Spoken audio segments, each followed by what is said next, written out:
નમસ્કાર વિદ્યાર્થી મિત્રો, ગુડ મોર્નિંગ. ગયા લેક્ચરની અંદર છેલ્લે આપણે પરાગરજનું નિર્માણ પરાગાશયમાંથી કેવી રીતે થાય એની ચર્ચા કરી ગયા. પરાગાશયની રચના જોઈ. પરાગાશય દ્વિખંડીય હોય છે, એની અંદર કોટરો જોવા મળે છે. 4 કોટર હોય. એ કોટરની અંદર લઘુબીજાણુધાની આપણને જોવા મળે છે. લઘુબીજાણુધાનીની અંદર જુદા જુદા સ્તર એની રચનાની અંદર આપણે જોયા હતા. અને અંતે એમાંથી એ સ્તર પૈકી જે પીએમસી જેને કહેતા હતા પોલેન મધર સેલ, એની અંદરથી પરાગરજનું નિર્માણ છે એ થતું હતું અને એમાંથી પરાગ ચતુષ્ક બને. અને એ પરાગ ચતુષ્ક જ્યારે શુષ્ક બને અને ત્યારે એ 4 કોષ છે એ છૂટા પડે છે, ચારેય ભાગ મુક્ત થાય છે, જેને આપણે પરાગરજ કહીએ છીએ. હવે આ પરાગરજ છે એની રચના કેવી છે એની આજે આપણે સમજૂતી મેળવવાની છે. તો આજનો આપણો ટોપિક છે પરાગરજ.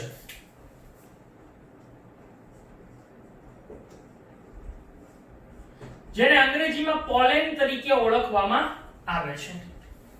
હવે આ પરાગરજ એ શું છે? તો કે પરાગરજ એ નરજન્યુજનક અવસ્થાનું પ્રતિનિધિત્વ કરે છે. જેમ માદાજન્યુજનક અને નરજન્યુજનક અવસ્થાઓ છે એ તમે ભણી ગયા છો, એ પૈકી નરજન્યુજનક અવસ્થાનું પ્રતિનિધિત્વ જો કોઈ કરતું હોય તો એ છે પરાગરજ. જ્યારે તમે કોઈ પુષ્પ, ખાસ કરીને જાસૂદનું કે અન્ય કોઈ પુષ્પને તમે જ્યારે સ્પર્શ કરો છો ત્યારે તમારી આંગળી ઉપર પીળા રંગનો પાવડર ચોંટી જાય છે. એ પાવડર એ બીજું કંઈ નથી પણ એ પરાગરજ છે. તમે એ પરાગરજને જ્યારે સ્લાઇડ ઉપર, કાચની સ્લાઇડ ઉપર એક પાણીનું ટીપું મૂકીને એને સૂક્ષ્મદર્શક યંત્રમાં જુઓ ત્યારે તમને ખબર પડશે કે કુદરતની જે રચના છે એ અદ્ભુત છે, ખૂબ જ ન્યારી છે. આ પરાગરજને જ્યારે સૂક્ષ્મદર્શક યંત્રમાં આપણે જોઈએ છીએ ત્યારે આપણને ખબર પડે છે કે એના આકાર, એના રંગ, એના કદ અને એની સંરચનામાં વિવિધતા જોવા મળે છે. અલગ અલગ આકારની, અલગ અલગ પ્રકારની, રંગની આપણને પરાગરજ જોવા મળે છે. પરાગરજ એ સામાન્ય રીતે ગોળાકાર હોય છે અને એનો વ્યાસ એ 25 થી લઈને 50 માઇક્રોમીટર સુધીનો હોય છે. આ આપણને પ્રશ્ન સ્વરૂપે પૂછાઈ શકે, નીટની અંદર પણ પૂછાઈ શકે છે. તો પરાગરજનો વ્યાસ એ કેટલો હોય છે? 25 થી 50 માઇક્રોમીટર જેટલો હોય છે. પરાગરજ છે એ ખાસ કરીને દ્વિસ્તરીય દિવાલ ધરાવે છે. એની રચના જ્યારે જોવામાં આવે ત્યારે એની અંદર આપણને સ્પષ્ટ રીતે 2 સ્તરોની બનેલી રચના જોવા મળે છે. આ દ્વિસ્તરીય રચનામાં જે બહારનું આવરણ છે એને બાહ્ય આવરણ અને અંદરનું આવરણ છે એને અંતઃ આવરણ તરીકે ઓળખવામાં આવે છે. તો આવી કંઈક પરાગરજ છે એને આપણે અહીંયા જોઈએ. તો સૌપ્રથમ કે પરાગરજ છે એ શું કરે છે? નરજન્યુજનકનું પ્રતિનિધિત્વ કરે છે.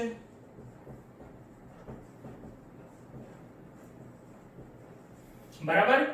બીજું કે પરાગરજ એ જ્યારે તમે જાસૂદનું કે અન્ય પુષ્પ, જ્યારે તમે એના પરાગાશય છે એને સ્પર્શ કરો છો ત્યારે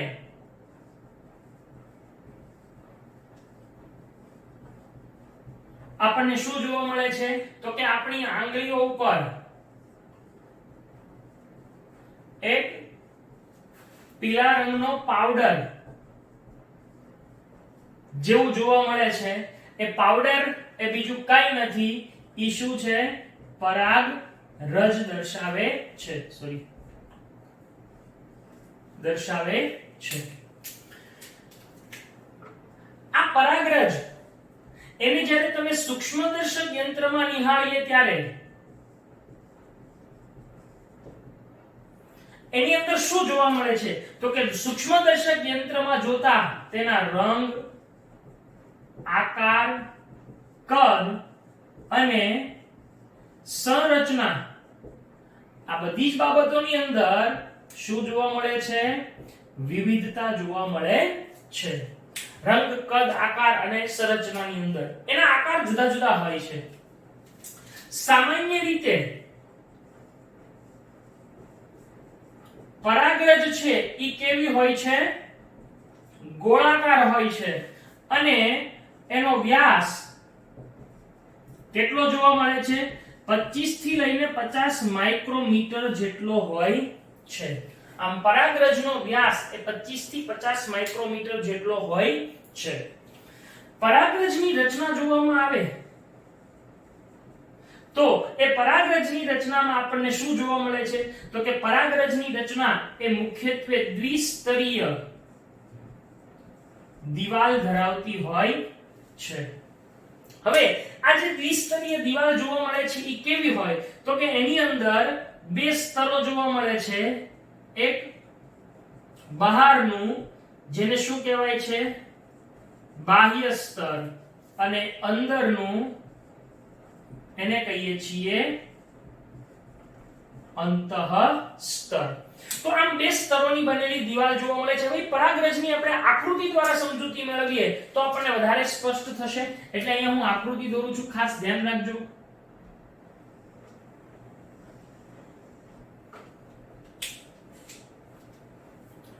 અહીંયા આગળ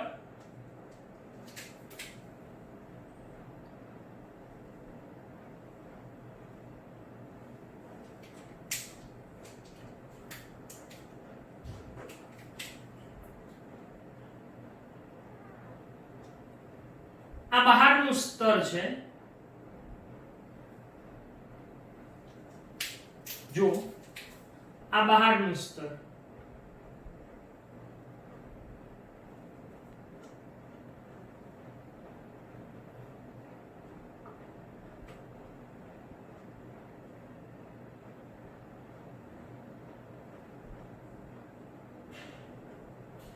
આ બહારનું સ્તર છે ને એ સળંગ ન હોય, એમાં અમુક જગ્યાએ આવી જગ્યા જોવા મળતી હોય છે. બરાબર, આવું જોવા મળે છે. અને આ જે અંદરનું સ્તર છે આ ઈ સળંગ હોય. જો આ અંદરનું જે ગ્રીન કલરનું સ્તર કર્યું ને ઈ કેવું દેખાય છે? સળંગ દેખાય છે. બરાબર, તો એની રચના કંઈક આવી હોય છે. આ અંદરનું સળંગ સ્તર,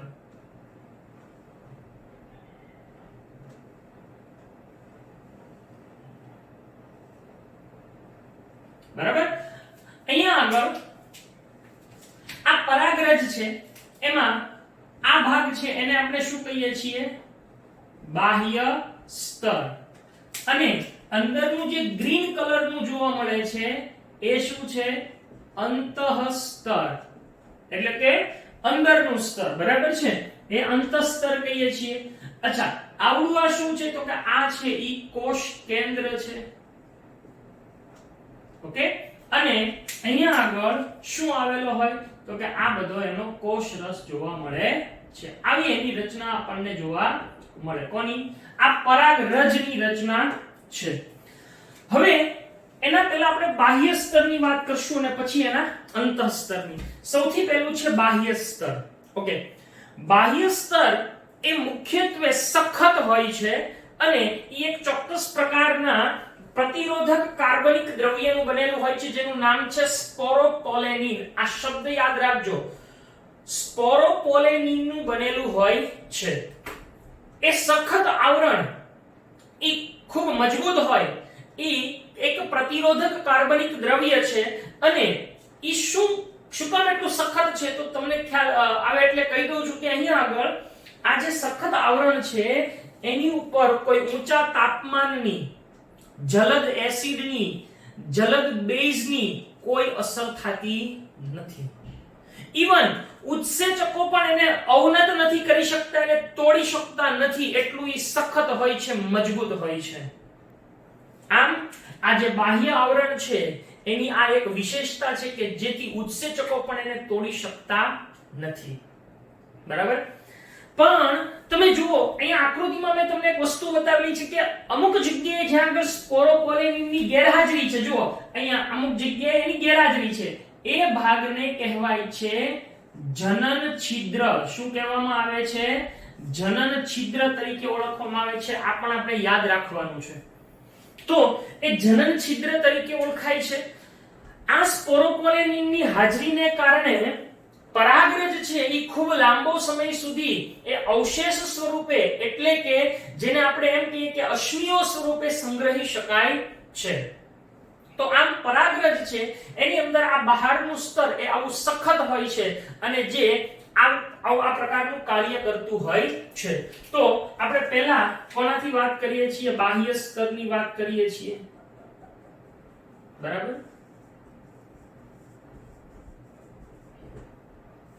ચલો, આ બાહ્ય સ્તર છે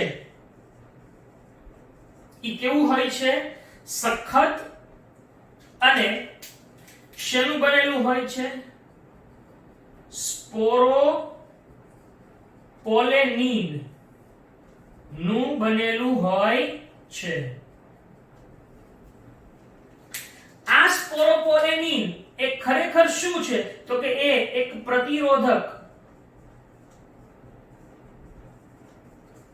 કાર્બનિક દ્રવ્ય છે. અને આ પ્રતિરોધક કાર્બનિક દ્રવ્ય છે એની વિશેષતા શું છે? તો કે તે ઊંચા તાપમાન, તેના પર ઊંચા તાપમાન,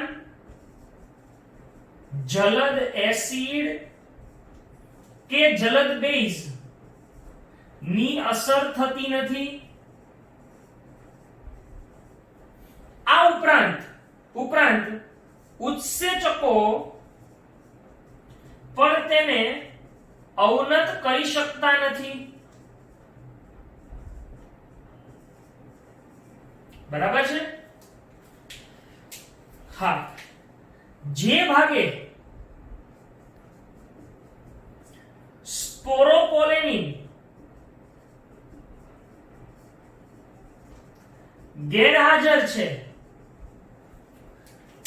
તેને શું કહેવામાં આવે છે? જનન છિદ્ર કહે છે. આ ખાસ યાદ રાખજો. બરાબર છે? જ્યાં સ્પોરોપોલેનિનની ગેરહાજરી હોય એને જનન છિદ્ર તરીકે ઓળખવામાં આવે. જનન છિદ્રનું શું કાર્ય છે એ આપણે ચર્ચા કરીશું. અને ત્યારબાદ કે આ સ્પોરોપોલેનિનની હાજરીને કારણે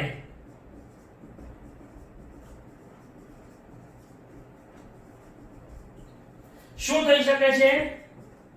તો કે પરાગરજ છે ઈ અશ્મિ સ્વરૂપે લાંબો સમય સુધી સંગ્રહાય છે.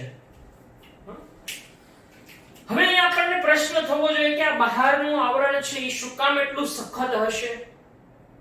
બીજું કે એનામાં જનન છિદ્ર છે તો એનું કાર્ય શું હશે? ત્રીજું એનામાં કેમ જુદી જુદી નકશી એટલે કે જુદા જુદા આકાર કે એની ભાત છે જુદી જુદી જોવા મળે છે? તો એના કારણોની આપણે આગળના ટોપિકોની અંદર ચર્ચા કરવાની છે.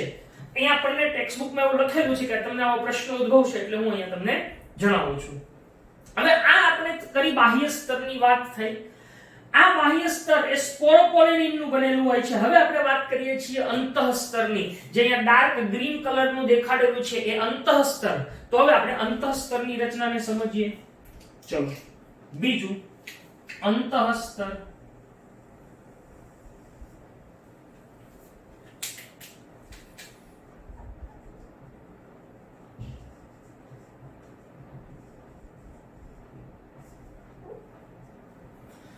અંતઃસ્તર એક અંદરનું સ્તર છે જે મુખ્યત્વે સેલ્યુલોઝ અને પેક્ટિન નું બનેલું હોય છે. આવો આપણને પ્રશ્ન પૂછી શકે. જેમ આ અંતઃસ્તર બાહ્ય સ્તર સ્પોરોપોલેનિન નું, એમ અંતઃસ્તર સેલ્યુલોઝ અને પેક્ટિન નું બનેલું હોય છે. આ અંતઃસ્તર એની બીજી ખાસિયત એ છે કે સળંગ છે. જો અહીંયા આગળ ત્રુટક છે, અહીંયા અમુક જગ્યાએ ભાગ છે બાહ્ય સ્તરમાં, જ્યારે અંતઃસ્તર છે એ કેવું છે? એકદમ સળંગ છે. આ અંતઃસ્તરનો કોષરસ હોય એની ફરતે રસ સ્તર આવેલો જોવા મળે છે. એટલે કે રસ સ્તર વડે આવૃત હોય છે, જેને આપણે કોષરસ પટલ કહીએ છીએ. એની અંદર જ્યારે પરાગરજ છે પરિપક્વ બને, સાંભળજો બરાબર, ઈ કોષરસની અંદર જે કોષ કેન્દ્ર છે એમાં જ્યારે પરાગરજ પરિપક્વ બને ત્યારે એની અંદર મુખ્યત્વે બે પ્રકારના કોષો આપણને જોવા મળે છે. એક વાનસ્પતિક કોષ અને એક જનન કોષ. આવા બે પ્રકારના કોષો આપણને એ પરાગરજની અંદર જોવા મળે છે. તો અંતઃસ્તરની અંદર પહેલા આપણે એક એક બાબત લખતા જઈએ અને સમજતા જઈએ. પહેલું તે અંદરનું સળંગ અને શેનું બનેલું સ્તર છે? સેલ્યુલોઝ અને પેક્ટિનનું બનેલું હોય છે. બરાબર. નેક્સ્ટ, આ અંતઃસ્તર છે એનો જે કોષરસ છે, અંતઃસ્તર છે એટલે કે પરાગરજ છે, ખરેખર એનો કોષરસ છે. આ આખો કોષરસ પરાગરજનો અંદર છે. કોષરસ એ રસ સ્તરથી ઘેરાયેલો હોય છે અને જ્યારે એ પરિપક્વ બને, જ્યારે પરાગરજ પરિપક્વ બને, પરિપક્વ કોણ બને? પરાગરજ. જ્યારે પરાગરજ પરિપક્વ બને છે ત્યારે એ કેટલા કોષો ધરાવે છે? 2 કોષો. કયા કયા 2 કોષો? એક વાનસ્પતિક કોષ અને એક જનન કોષ. એવા 2 કોષ ધરાવે છે. ત્યારે આવા 2 કોષ ધરાવે છે. હવે આ બંને કોષોની લાક્ષણિકતાની એની આપણે ચર્ચા કરીએ. જુઓ, તમને ખાલી આકૃતિ દ્વારા સમજાવું કે આ પરાગરજ છે. હવે એ પરાગરજને જ્યારે આપણે વિકસતા જોઈએ ત્યારે આપણને એની અંદર આવું જોવા મળશે. બરાબર છે. હવે હું ખાલી એક સમજૂતી પૂરતું આવું એક ગ્રીન લાઈન જ દોરી છે, જાડું નહીં કરું. બરાબર છે. સમયને આપણે સદુપયોગ કરીએ, બચાવીએ. એટલે અહીંયા આગળ આ સ્પોરોપોલેનિન. બરાબર છે. હવે આની અંદર આપણને અહીંયા આમ 2 ભાગ જોવા મળે.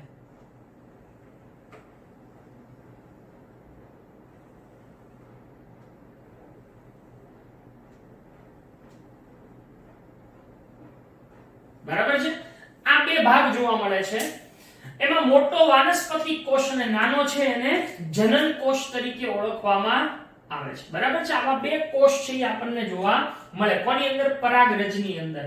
હવે આ વાનસ્પતિક કોષનું કાર્ય શું છે અને જનન કોષનું કાર્ય એ શું છે એ પણ આપણે હમણાં સમજીએ. તો ધ્યાન આપજો. હવે એમાં પહેલું આપણે કોની વિશે વાત કરવાની છે? પહેલો વાનસ્પતિક કોષ. ઓકે. આ વાનસ્પતિક કોષ એ ખરેખર કેવું હોય? અહીંયા છે ને ત્રાક તંતુ હોય, એ ત્રુટે ને વિભાજન થાય, બધી ક્રિયા થાય. મેં અહીંયા તમને ખાલી એક સીધી રચના સમજાવીને દોરવા માટે અહીંયા દોરેલી છે. બરાબર છે. હવે વાનસ્પતિક કોષ છે એ મુખ્યત્વે કેવો છે? તો કે વાનસ્પતિક કોષ એ કદમાં મોટો હોય છે. બીજું, તે સંચિત ખોરાક ધરાવે છે.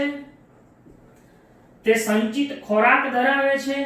ત્રીજું, તે મોટું અનિયમિત કોષ કેન્દ્ર ધરાવે છે.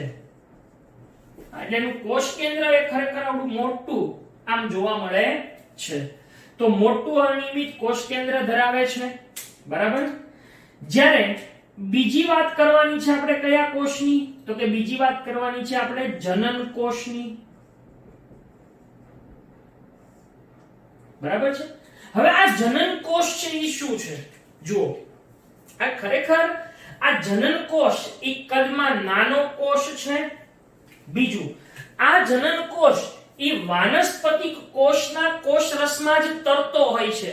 એ ક્યાં હોય છે? તમને ઘણીવાર એવો પ્રશ્ન નીટમાં પૂછાઈ શકે કે જનન કોષ કેમાં તરતો હોય? તો કે વાનસ્પતિક કોષના કોષરસમાં તરતો હોય છે.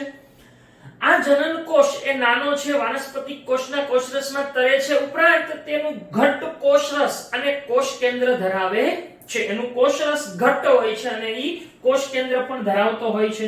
એટલે જનન કોષની વાત કરીએ તો એ નાનો હોય છે. પછી તે વાનસ્પતિક કોષના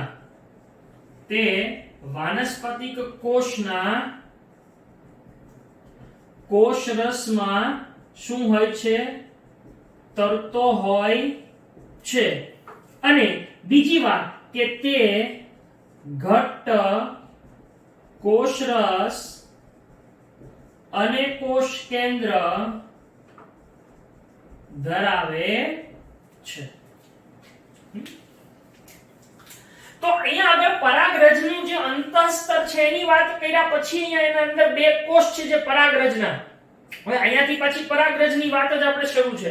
આ બે સ્તરની વાત પૂરી થઈ ગઈ. હવે અહીંયાથી પરાગરજ, એમાં બે કોષ છે, વનસ્પતિક વાનસ્પતિક કોષ અને જનન કોષ. હવે તમને બીજી એક વાત સમજાવું કે આ જે જનન કોષ છે, જેને આપણે નર જનન કોષ કહીએ, ખરેખર પરાગરજ છે એની અંદર આ નર જનન કોષ હોય કે જે ફલનની ક્રિયામાં ભાગ લેશે. બરાબર, ખ્યાલ આવે છે?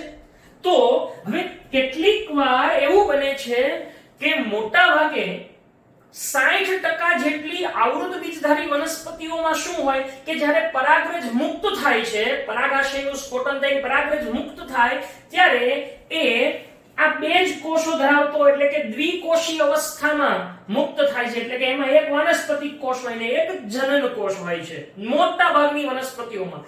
પણ બાકીની જે વનસ્પતિઓ છે આવૃત બીજધારી, એની અંદર જ્યારે આ પરાગરજ મુક્ત થાય છે ત્યારે દ્વિકોષીય અને ત્રિકોષીય અવસ્થા ધરાવે. હવે ત્રિકોષીય એટલે એમાં શું હોય તો કે ત્રિકોષીયની અંદર આ જે જનન કોષ હોય એ મુખ્યત્વે એક વખત ફરીથી સમવિભાજન પામીને બે બને. એટલે જનન કોષો બે અને વાનસ્પતિક કોષ એક, એમ ત્રણ કોષની અવસ્થામાં પરાગરજ છે ઈ પરાગાશય ઉપર પરાગાસન ઉપર જતી હોય છે. બરાબર છે? તો પરાગરજ એ પરાગાસન ઉપર જાય ત્યારે કાં તો ઈ દ્વિકોષી અવસ્થામાં હોય અથવા તો એ ત્રિકોષી અવસ્થામાં હોય છે. તો હવે તમને અહીંયા આગળ સ્પષ્ટ કરી દઉં કે અહીંયા આગળ આ જે આખી પરાગરજ છે એ અહીંયા આગળ આ રીતે જોવા મળે છે. એ પરાગરજની અંદર જુઓ તો આપણને આ બહારનું સ્પોરોપોલેનિનનું આવરણ છે. બરાબર, હું અંતિમ જ ભાગ દોરીશ જે કંઈ દોરું છું ઈ. હવે અહીંયા આગળ તમને એક શું જોવા મળે છે, જનન કોષ, અને બીજો જે કોષ હોય વાનસ્પતિક કોષનો ભાગ, એને હવે નાલ કોષ તરીકે ઓળખવામાં આવે છે. એને શું કહેવામાં આવે છે?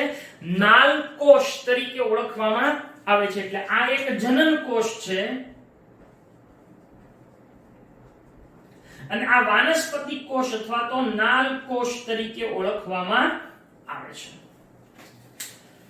બરાબર, તો આ બાબત પણ આપણે યાદ રાખશું. શું તો કે આશરે 60% આવૃત બીજધારી વનસ્પતિઓમાં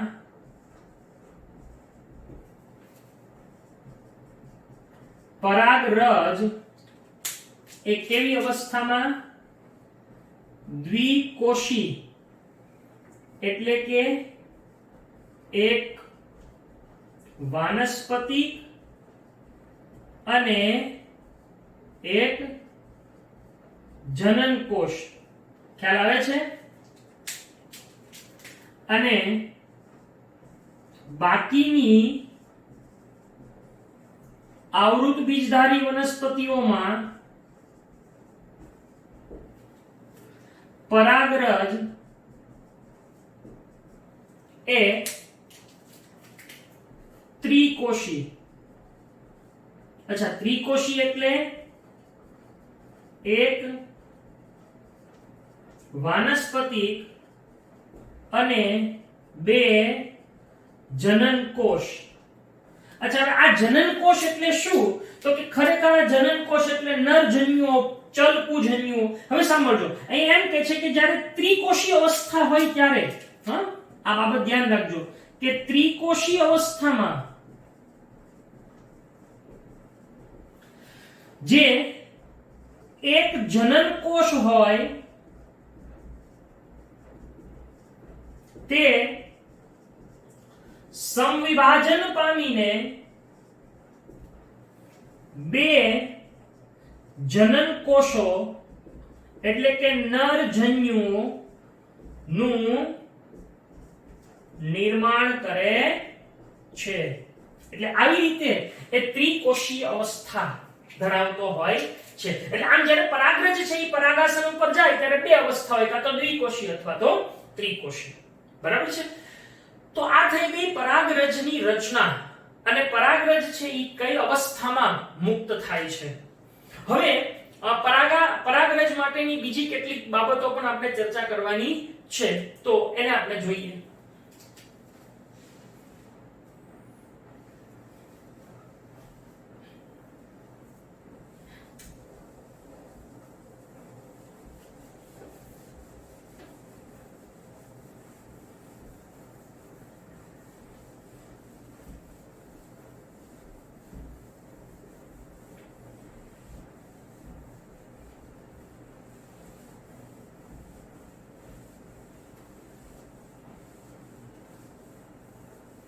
જો પરાગરજ છે એ ઘણી વખત ઘણી વનસ્પતિઓની પરાગરજ છે ઈ એલર્જી પ્રેરતી હોય. તમે ઘણી વખત કેટલાક લોકોને જોયું હોય કે બગીચાની અંદર ફૂલોના બગીચામાં જ્યારે ઈ જાય ત્યારે એને તરત છીંક આવવા માંડે. હા, તો એ એક પ્રકારની એલર્જી છે કે જે પરાગરજ વાતાવરણમાં ઉડતી હોય એ શ્વાસમાં જાય ત્યારે એને છીંક આવે, એક પ્રકારની એલર્જી છે. તો ઘણીવાર પરાગરજ છે ઈ એલર્જી પ્રેરક હોય છે. તો ઘણી વખત એ શ્વાસ વાહિકા, જે આપણી શ્વાસ નળીની અંદરની જે શ્વાસ નળી, શ્વાસ વાહિની અને શ્વાસ વાહિકા હોય, ઈ શ્વાસ વાહિકાઓમાં એ ખરેખર એક પ્રકારની યાતના ઉત્પન્ન કરે છે, એટલે કે એક પ્રકારની બળતરા અથવા તો એક પ્રકારની પીડા ઉત્પન્ન કરે છે. અને એના પરિણામે વ્યક્તિને અસ્થમા અથવા બ્રોન્કાઇટિસ જેવી બીમારીઓ પણ થતી જોવા મળે છે. આ પરાગરજ છે એની એક બીજી વાત અહીંયા ઉલ્લેખ કરવો ઘટે કે એક આપણને ઉદાહરણ આપ્યું છે કે ભારતની અંદર એક ઘઉંની આયાત કરવામાં આવી હતી. આયાત કરી એટલે બીજા દેશમાંથી ઘઉંને મેળવવામાં આવ્યા હતા ત્યારે એની સાથે આવેલી એક વનસ્પતિ ગાજર ઘાસ જેને કહેવાય છે, બરાબર, જેને કેરોટ ગ્રાસ કહેવાય છે અથવા તો એને પાર્થેનિયમ કહેવાય છે.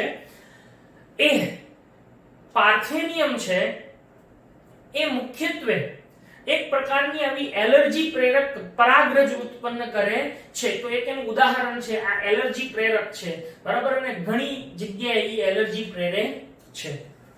આ પરાગરજ એ માત્ર ફલનની ક્રિયા માટે જ નહીં, પરંતુ પરાગરજ છે એની અંદર આ જે વાનસ્પતિક કોષ છે એની અંદર ઘણા બધા પોષક દ્રવ્યો સંચિત હોય છે. એટલે આ પરાગરજ છે એની કેટલીક ગોળીઓ બનાવવામાં આવે છે અને એને એક પૂરક આહાર તરીકે, સપ્લિમેન્ટ તરીકે લેવામાં આવે છે. ઘણા પશ્ચિમી દેશોની અંદર તો પરાગરજ છે એની સિરપ અથવા ગોળીઓ છે એ સ્વાસ્થ્યવર્ધક તરીકે લેવામાં આવતી હોય છે. આ ઉપરાંત એવું પણ સાબિત થાય છે કે ભાઈ, એવું પણ સાબિત થયેલું છે કે એવું કહેવામાં આવે છે કે જે રમતવીરો હોય અથવા તો રેસમાં ભાગ લેનારો જે ઘોડો હોય એની જો તાકાત વધારવી હોય, ઉર્જા વધારવી હોય તો એમને પણ આ પરાગરજની ગોળીઓ આપવામાં આવતી હોય છે. આ પરાગરજ એ જ્યારે ઉત્પન્ન થાય છે ત્યારે એ જો ફલનમાં ભાગ લેવાની હોય, આ પરાગરજનું કાર્ય ફલનમાં થતું હોય તો એ મુક્ત થયાની સાથે એને પરાગાસન ઉપર સ્થાપિત કરવી પડે. એટલે કે એની જીવિતતા છે એ બહુ મહત્વનો ભાગ ભજવે છે કે જો ફલનમાં લેવાની હોય તો એની જીવિતતા કેટલી હશે કે જેથી આગળ ફલનની ક્રિયા કરી શકે. તો કે પરાગરજની જીવિતતા એ મુખ્યત્વે બે બાબત પર આધાર રાખે છે, તાપમાન અને ભેજ. આ બે બાબત ઉપર પરાગરજની જે જીવિતતા છે એ આધાર રાખે છે. જુદી જુદી વનસ્પતિઓની પરાગરજની જીવિતતા જુદી જુદી હોય. જીવિતતાનો મતલબ ખબર પડે છે કે ઈ ઉત્પન્ન થઈ અને જો ઈ યોગ્ય સમયે જ્યાં સુધી જીવિત રહેતી હોય ત્યાં સુધીમાં ઈ પરાગાસન ઉપર જાય અને અંકુરિત થઈને એમાંથી પરાગનલિકા વિકસે તો ઈ ફલનમાં ભાગ લે, બાકી ઈ ફલનમાં ભાગ લઈ શકતી નથી. એટલે એની જીવિતતા એ અલગ અલગ વનસ્પતિમાં અલગ અલગ, જેમ કે ઘઉં અને ચોખાની અંદર, આ યાદ રાખજો, એમસીક્યુ આ પ્રશ્ન સ્વરૂપે પૂછાઈ શકે નીટની અંદર, કે ઘઉં અને ચોખાની અંદર જે પરાગરજ છે એની જીવિતતા માત્ર 30 મિનિટની હોય. એટલે કે જો 30 મિનિટની અંદર ઉત્પન્ન થયેલી પરાગરજ છે એ પરાગાસન ઉપર ન જાય તો એ અંકુરણ પામી શકતી નથી. આ ઉપરાંત રોઝેસી, લેગ્યુમિનોસી અને સોલેનેસી જેવી કુળની વનસ્પતિઓની જે પરાગરજ હોય એની જીવિતતા ઘણી વધારે હોય છે.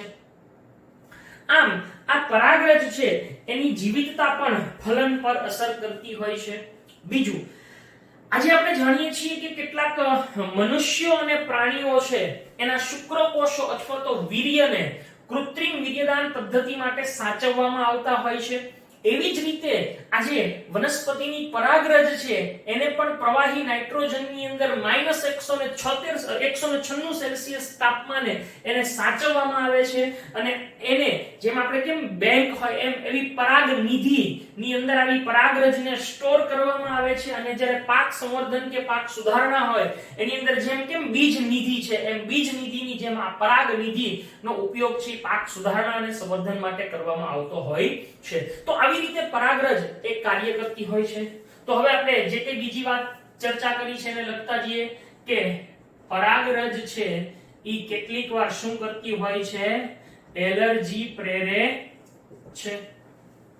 ઉપરાંત શ્વાસ વાહિકામાં યાતના ઉત્પન્ન કરે છે, એટલે કે એ દુખાવો ઉત્પન્ન કરે છે, જેના કારણે અસ્થમા એટલે કે દમ કે બ્રોન્કાઇટિસ જેવા રોગો થાય છે, જે તમે 11મા ધોરણની અંદર ભણી ગયેલા છો. અસ્થમા કે બ્રોન્કાઇટિસ જેવા રોગો થાય છે. ભારતની અંદર આયાત કરેલા જે ઘઉં છે એની સાથે શું આવેલું હતું? ગાજર ઘાસ છે એ આવેલી હતી, કે જે એક પ્રકારના શું છે? એલર્જી પ્રેરક છે. બીજું કે એકચ્યુઅલી આ જે પરાગરજ છે એ શું ધરાવે છે? પોષક દ્રવ્યો યુક્ત હોય છે. આથી તેની ગોળીઓ છે એ શેની તરીકે કામ લાગે છે? પૂરક આહાર તરીકે ઉપયોગી છે. બીજું કે કેટલાક પશ્ચિમી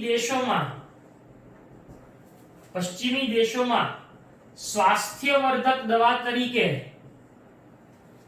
શું કરવામાં આવે છે?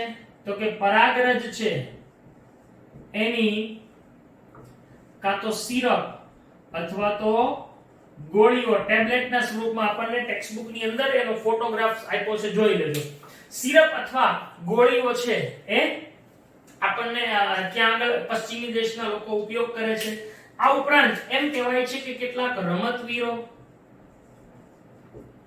કે રેસમાં ભાગ લેતો ઘોડા છે, એનું જે પ્રદર્શન છે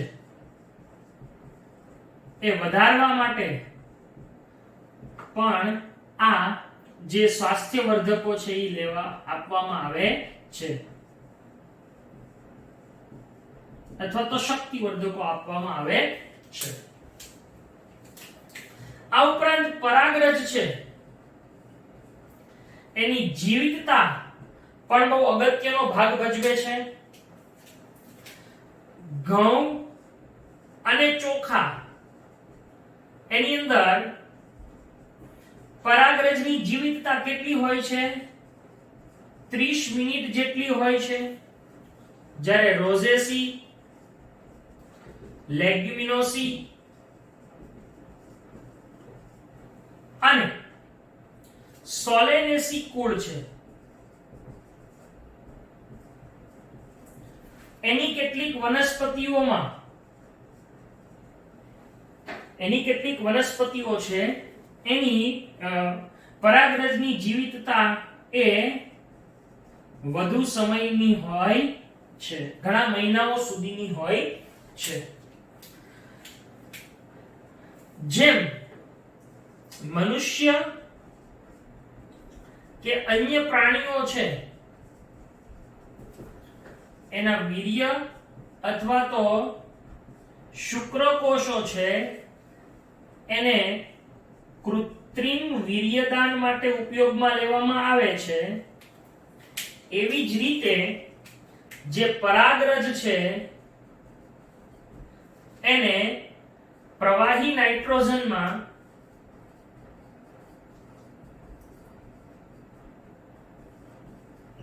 -196 સેલ્સિયસ તાપમાને એને થીજવવામાં આવે અને એનો સંગ્રહ કરવામાં આવે છે. આમ આવી પરાગરજ છે એ પરાગનિધિ દ્વારા શું થઈ શકે છે? તો કે પાક સુધારણા માટે ઉપયોગમાં લઈ શકાય છે. લો, તો આ આખી પરાગરજ છે એની ચર્ચા પૂરી થઈ.